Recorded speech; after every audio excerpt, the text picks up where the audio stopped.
The two Koreas held their fifth round of high-level talks of the year on Monday at the truce village of Panmunjeom. They agreed on a slew of action plans and set a number of dates for various inter-Korean talks as well. But the most eye-catching plan, holding a groundbreaking ceremony before the end of 2018 for linking their respective railways and roads. Our Jung-hee with the details.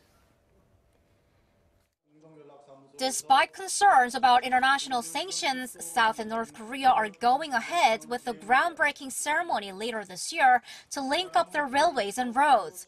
At this year's fifth round of high-level talks on Monday, Seoul and Pyeongyang signed off on holding the ceremony in late November or early December. We are closely coordinating with UN Command. The North made no mention of the U.S., nor did it voice any complaints about the U.S. regarding railway and road inspections. But considering that the international sanctions are still in place and therefore resources and infrastructure cannot be brought into the North, realistically, Seoul says it's difficult for construction to start right away. But for detailed inspections, they'll start looking at sections of railway in North Korea that couldn't be checked back in August because of the UN Command's disapproval. Plus, the two Koreas say they'll be holding another round of Red Cross talks next month to discuss the issue of war-torn families.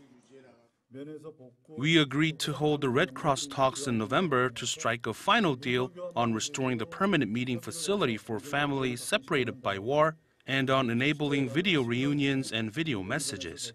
We also talked about the North rescinding its confiscation of our assets at Mount Kumgang.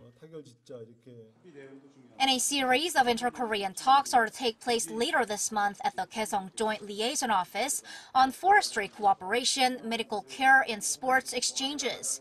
Generals from the two sides will also be meeting as soon as possible to discuss running a joint military committee. Exchanges in arts and culture will keep going as well. South and North Korea will continue communicating to fine-tune the details for a concert in Seoul this month by a North Korean art troupe. They'll also be meeting on working levels to bring over relics from North Korea to display them at an exhibition in the South later this year. Jung-hee, Arirang News.